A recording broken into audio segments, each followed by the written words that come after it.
అందరికీ నమస్కారం. Welcome to Siri Raj food. నేను మీ సిరి. ఈరోజు మనం చాలా టేస్టీగా, ఈజీగా మంచి స్వీట్ రెసిపీని తయారు చేద్దాం. దీని టేస్ట్ అయితే చాలా అంటే చాలా బావుంటుంది. ఈజీగా తక్కువ టైంలో చేసుకోవచ్చు. ఈ వీడియో మీకు నచ్చితే తప్పకుండా like, share and subscribe friends. దీనికోసం ముందుగా ఒక కప్పు శనగపిండిని మనం పిండి కలుపుకోవడానికి వీలుగా ఉండే గిన్నెలో జల్లించుకోవాలి. ఇప్పుడు ఈ పిండిలోకి ఒక చిటికెడు ఉప్పు, అలానే ఒక చిటికెడు వంట సోడా వేసుకొని ఒక్కసారి మంచిగా కలుపుకోవాలి. ఈ స్వీట్ అనే కాదు, ఏ స్వీట్‌లోనైనా కొంచెం ఉప్పేసామంటే టేస్ట్ అనేది బ్యాలెన్సింగ్‌గా చాలా బావుంటుంది. ఇక్కడ చూసారు కదా, పాలనేది 1 ఇంచ్ వరకు తక్కువగా తీసుకున్నా నేను. ఏ కప్పుతో అయితే పిండి తీసుకుంటామో అదే కప్పుతో 1 ఇంచ్ తక్కువ ఉండేలాగా పాలు తీసుకోవాలి. ఇవైతే కాచి చల్లార్చిన పాలనమాట. ఈ పాలని కొద్ది కొద్దిగా పోసుకుంటూ ఉండలేమి కట్టకుండా మంచిగా కలుపుకోవాలి. ఇలా పాలతో చేస్తే తినము అనుకునే వాళ్ళైతే నీళ్లతోనైనా చేయొచ్చు. నీళ్ళైనా అంతే, ఒక కప్పు పిండికి ఒక 1 ఇంచ్ తక్కువ ఉండేలాగా నీళ్లు పోసామంటే కరెక్ట్‌గా పిండి పర్ఫెక్ట్‌గా వస్తుంది. చూసారు కదా, ఇక్కడ పిండి కలపడం అయితే అయిపోయింది. ఇప్పుడు గరిటెతో పోసి చూద్దాం. ఇలా గరిటెతో పోస్తే మరీ పలుచగా కాదు, అలా అని మందంగా కాదు. ఇలా ఉంటే సరిపోతుంది. మరీ పిండి పలుచగా అయిపోయిందంటే నూనె లాగేస్తుంది. అలానే మరీ మెత్తగా వస్తదనమాట బూందీ అనేది. అందుకే ఇలా గరిటె పెట్టామంటే కొంచెం తిక్కుగా అతుక్కోవాలి. మనం పోసిన విధంగా కప్పు పిండికి 1 ఇంచు తగ్గించి పాలు కానీ, నీళ్లు కానీ పోసి కలిపి చూడండి. పిండి ఇలానే వస్తుంది.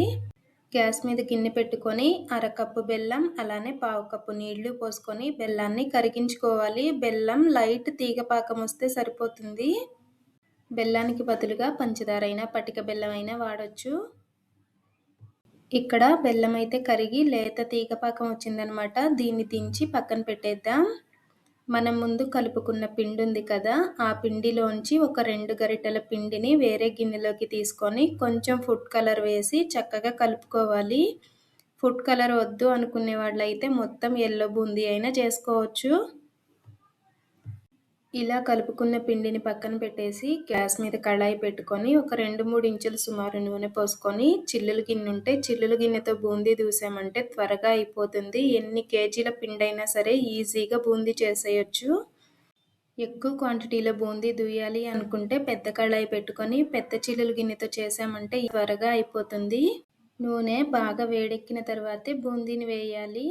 మన ఛానల్లో మంచి మంచి స్వీట్స్, స్నాక్స్ ఈజీగా చేయగలిగేలా ఉన్నాయి. కుదిరితే ఒకసారి చూడండి. వీడియోస్ మీకు నచ్చితే తప్పకుండా సబ్స్క్రైబ్ చేయండి. ఇప్పుడు ఇవి లైట్‌గా వేగితే చాలన్నమాట.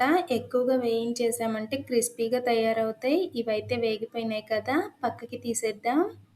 ఇప్పుడు రెండో వాయి అయితే గరిటెతో వేస్తున్నా అనమాట. గరిటెతో వేసినా, చిల్లుల గిన్నెతో వేసినా కానీ మనం ఇంకొకసారి పిండి పోయాలి అనుకున్నప్పుడు నీట్‌గా తుడిచేయాలన్నమాట. తుడిస్తే బూందీకి తోకలు రాకుండా ఉంటాయి. ఇవి కూడా లైట్‌గా వేగిపోయినాయి కదా, పక్కకి తీసేసి ఇప్పుడైతే రెడ్ కలర్ బూందీ వేద్దాం. ఇవి చిల్లుల గిన్నెతో వేస్తున్నా నేను. గరిటెతో వేసే కన్నా కానీ ఇలా గిన్నెతో వేస్తేనే నాకైతే సులువుగా అనిపిస్తుంది. ఒక వాయి తర్వాత ఒక వాయ ఇలా అన్ని వాయిలు వేయడమే. మనం ఎప్పుడు నీళ్లతోనే బూందీ చేస్తాం కదా, ఒక్కసారి స్వీట్ చేయాలి అనుకున్నప్పుడు పాలతో కలిపి చేయండి. స్వీట్ బూందీ టేస్ట్ అయితే చాలా అంటే చాలా బాగుంటుంది. మనం దూసిన బూందీనైతే ముందు తయారు చేసి పెట్టుకున్న బెల్లం పాకం ఉంది కదా, బెల్లం పాకం చల్లారినట్టుగా ఉంటే కొంచెం వేడి చేసుకొని ఎల్లో కలర్ బూందీ వేసి ఒకసారి మంచిగా కలిపేసుకొని రెడ్ కలర్ బూందీ కూడా వేసి ఒకసారి కలుపుకొని 2 నిమిషాలు పక్కన పెట్టామంటే బూందీ బెల్లం సిరపునంతా పీల్చుకుంటుంది. ఒక కప్పు శనగపిండి, ఒక కప్పు బెల్లం ఉంటే చాలు. మంచి స్వీట్ అయితే అప్పటికప్పుడే తయారు చేసి ఇవ్వచ్చు. చిన్నపిల్లలైతే భలే ఇష్టంగా తింటారు. ఎప్పుడు చేసేలా కాకుండా ఇలా ఒక్కసారి ట్రై చేసి చూడండి. మనం చెప్పిన కొలతలతో చేశారంటే బూందీ అనేది తోకలు రాకుండా పర్ఫెక్ట్‌గా వస్తుంది.